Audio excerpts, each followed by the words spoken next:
Sawadika, wag magulat, ako lang to. Ang ganda ng makeup ko, no?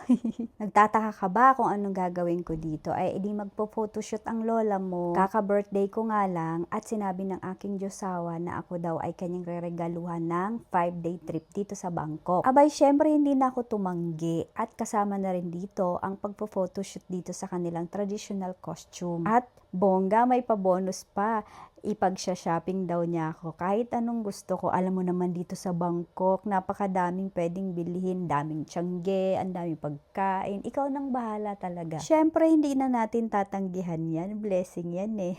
At eto nga, ginagawa na nga yung buhok ko ni Kuya. Napakaganda kasi gusto ko updo dahil napakainit dito sa Thailand. Ayaw naman nating humulas habang nagpo-photoshoot, 'di ba? Dapat laging fresh at laging maganda. Nakakatuwa nga kasi ang dami nilang customer tapos lahat yan nagagawa sa tamang oras. Ang photoshoot ko is 10. Sumakto naman yung gawa niya sa akin at nagustuhan ko naman yung ayos niya sa buhok ko. Dati kasi pag nagpo-photoshoot kami dito, yung asawa ko lang yung taga-picture, tapos ako lang yung taga-ayos sa sarili ko. Napakasarap pala ng hayahay lang, tapos may taga-picture, may taga-makeup. Alam mo yun, nung nagpunta kami ng Korea, nagpa-picture din naman kami ng traditional costume nila, pero kami lang, DIY lang. Gusto ko sana ngang ulitin at kumuha rin ng photographer para naman may souvenir kami na nakapagdamit kami ng kanilang costume. At ayan na nga, at feeling ko talaga dito ako'y isang prinsesa ng mga banyera.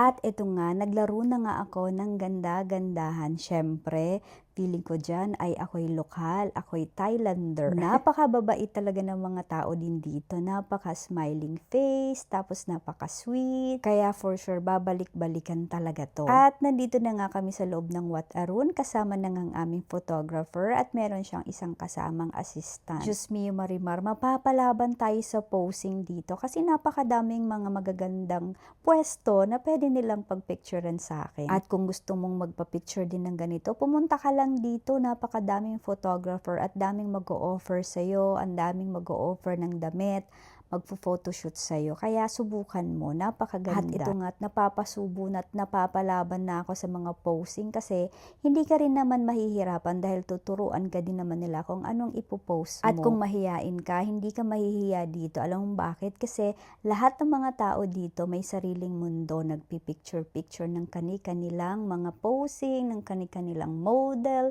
ganon. Kaya mawawala yung hiya mo. At saka nandito ka na sa ibang bansa, go, go, go na, minsan lang yan. Kaya wag kang mahiya, itodo mo na yan, minsan lang yan dear. Sa pagtanda mo, makikita mo na meron kang ginawang ganito, tapos pag tumanda ka na, hindi mo na kaya mag-travel, at least meron kang makikitang mga ganitong picture na ginawa mo nung kabataan mo. Natutuwa ako dito sa Thailand kasi malinis din sila sa lugar nila, hindi sila makalat, mababait yung mga tao, laging nakangiti. Panay na nga ako sa Wadika, panay na nga ako Kapkon ka. Alam mo yung parang feeling ko na lang talaga ako'y isang lokal. Kaya maganda rin kahit pa paano yung nakakapag-travel kasi nakikita mo yung ibang side ng mundo. Kaya kung ikaw hindi mo pa nagagawa, don't worry.